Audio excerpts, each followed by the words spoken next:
Assalamualaikum warahmatullahi wabarakatuh. Perkenalkan, nama saya Putri Hairustalista, NPM 201000297 dari kelas G. Di sini saya akan memaparkan materi tentang perkawinan yang bersumber dari buku Hukum Perdata Islam di Indonesia karya Profesor Dr. Haji Ahmad Rafiq, MA.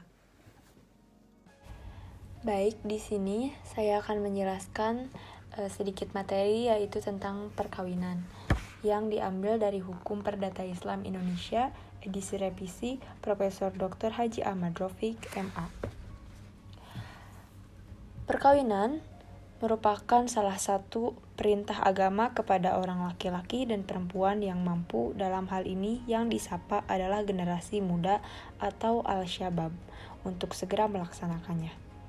Karena dengan perkawinan dapat mengurangi maksiat penglihatan, memelihara diri dari perbuatan zina. Oleh karena itu, bagi mereka yang berkeinginan untuk menikah, sementara perbekalan untuk memasuki perkawinan belum siap, dianjurkan untuk berpuasa. Dengan berpuasa, diharapkan dapat membentengi diri dari perbuatan tercela yang sangat keji, yaitu perzinahan. Lalu selanjutnya ada syarat-syarat perkawinan. Yang pertama, syarat ditujukan kepada calon mempelai pria, yaitu ia harus beragama Islam, laki-laki, jelas orangnya, dapat memberikan persetujuan, dan tidak terdapat halangan perkawinan. Dan yang kedua, ditujukan kepada calon mempelai wanita, ia harus beragama meskipun Yahudi atau Nasrani, perempuan, jelas orangnya, dapat dimintai persetujuannya, tidak terdapat halangan perkawinan. Yang ketiga, yaitu wali nikah. Syarat bagi wali nikah antara lain adalah laki-laki, dewasa, mempunyai hak perwalian, tidak terdapat halangan perwaliannya. Lalu yang keempat ada saksi nikah. Syaratnya yaitu minimal 2 orang laki-laki, hadir dalam ijab qabul, dapat mengerti maksud akad, Islam, dewasa.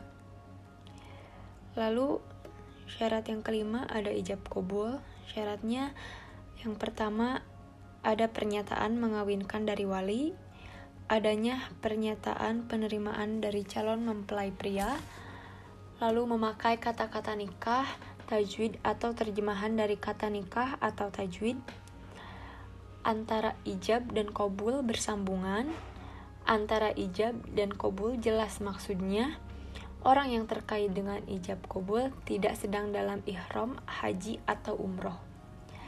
Dan yang terakhir, majelis ijab dan qabul itu harus dihadiri minimum 4 orang, yaitu calon mempelai pria atau wakilnya, wali dari mempelai wanita atau wakilnya, dan 2 orang saksi. Selanjutnya di dalam pasal 14 menjelaskan tentang rukun nikah, yaitu calon suami, calon istri, wali nikah, 2 orang saksi, dan ijab qabul. Persetujuan calon mempelai. Hukum Perdata Islam di Indonesia menentukan salah satu persyaratan perkawinan yang harus dipenuhi adalah persetujuan calon mempelai.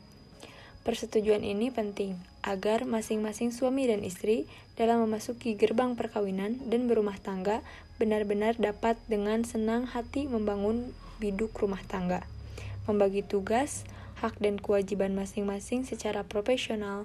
Dengan demikian, tujuan perkawinan untuk mendapatkan ketenangan, sakinah, dan kebahagiaan, saadah, berdasarkan mawadah warahmah, dapat tercapai. Selanjutnya yaitu umur calon mempelai. Pasal 7 Undang-Undang Nomor 1 Tahun 1974 Ayat 1 menyatakan bahwa perkawinan hanya diizinkan jika pihak pria sudah mencapai umur 19 tahun dan pihak wanita sudah mencapai umur 16 tahun. Ketentuan batas usia kawin ini seperti disebutkan dalam kompilasi pasal 15 ayat 1 didasarkan kepada pertimbangan kemaslahatan keluarga dan rumah tangga perkawinan. Ini sejalan dengan prinsip yang diletakkan UU Perkawinan, bahwa calon suami istri harus telah masak jiwa raganya, agar tujuan perkawinan dapat diwujudkan secara baik tanpa berakhir pada perceraian dan mendapat keturunan yang baik dan sehat. Selanjutnya yaitu wali nikah. Keberadaan wali nikah ini merupakan rukun. Oleh karena itu harus dipenuhi beberapa syarat. Pada bab terdahulu telah disinggung secara sepintas bahwa syarat wali adalah laki-laki, dewasa, mempunyai hak perwalian, dan tidak terdapat halangan perwalian. Dalam pasal 20 KHI ayat 1 dirumuskan, yaitu yang bertindak sebagai wali nikah ialah seorang laki-laki yang memenuhi syarat hukum Islam, yakni muslim, akil, dan balik. Dalam pelaksanaannya, akad nikah atau ijab qabul, penyerahan dilakukan oleh wali mempelai perempuan atau yang mewakilkannya, dan qabul penerimaan dilakukan oleh mempelai laki-laki. Apabila hak perwalian tersebut diurutkan secara lebih rinci, maka perwalian boleh dilakukan oleh ayah, kakek, saudara laki-laki sekandung, saudara laki-laki seayah, paman, anak laki-laki paman sekandung, anak laki-laki paman seayah, dan lainnya. Selanjutnya yaitu nikah dengan wali hakim. Dalam subjek yang lalu telah dibicarakan tentang wali hakim. Lalu siapa yang dimaksud dengan wali hakim itu? Dalam penjelasan huruf B, pasal 1 kompilasi disebutkan bahwa wali hakim ialah wali nikah yang ditunjuk oleh Menteri Agama atau pejabat yang ditunjuk olehnya yang diberi hak dan kewenangan untuk bertindak sebagai wali nikah. Jauh sebelum kompilasi tersusun seperti sekarang, masalah wali hakim pernah menjadi bahan perdebatan. Hal ini bermula dari sebuah hadis Aisyah, bahwa sultan adalah wali bagi wanita yang tidak memiliki wali. Secara bahasa, sultan artinya raja atau penguasa atau pemerintah. Pemahaman yang lazim, kata sultan tersebut diartikan sebagai hakim, atau meminjam term yang digunakan Said Habib adalah kodli atau hakim. Namun dalam pelaksanaannya, kepala kantor urusan agama atau yang sering kita sebut KUA, kecamatan atau penghulu atau pegawai pencatat nikah yang bertindak menjadi wali hakim dalam pelaksanaan akad nikah bagi mereka yang tidak memiliki wali atau walinya adal enggan menikahkan anak perempuannya. Selanjutnya yaitu kehadiran saksi dalam akad nikah. Saksi dalam perkawinan merupakan rukun pelaksanaan akad nikah.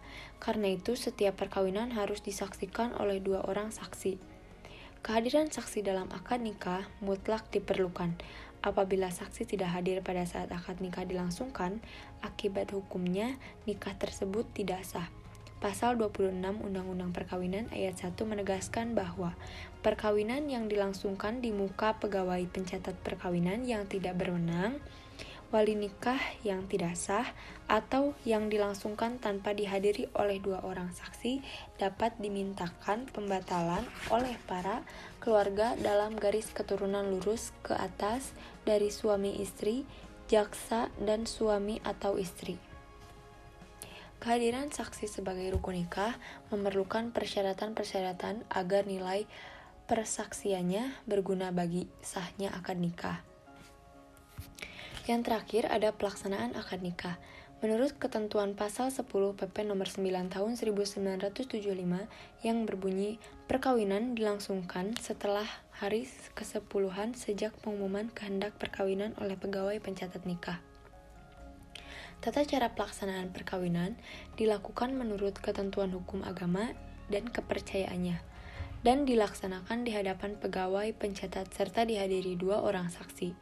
Hukum Islam memberi ketentuan bahwa syarat-syarat ijab qabul dalam akad nikah, yaitu yang pertama adanya pernyataan mengawinkan dari wali, yang kedua adanya pernyataan penerimaan dari calon mempelai pria, yang ketiga menggunakan kata-kata nikah atau tajwid, terjemahan dari kata nikah atau tajwid, yang keempat antara ijab dan qabul bersambungan, yang kelima antara ijab dan qabul jelas maksudnya, yang keenam orang yang berkait dengan ijab qabul itu tidak langsung dalam keadaan ihram haji atau umroh, dan yang terakhir majelis ijab qabul itu harus dihadiri minimal 4 orang, yaitu calon mempelai pria atau wakilnya, wali dari mempelai wanita atau wakilnya, dan 2 orang saksi.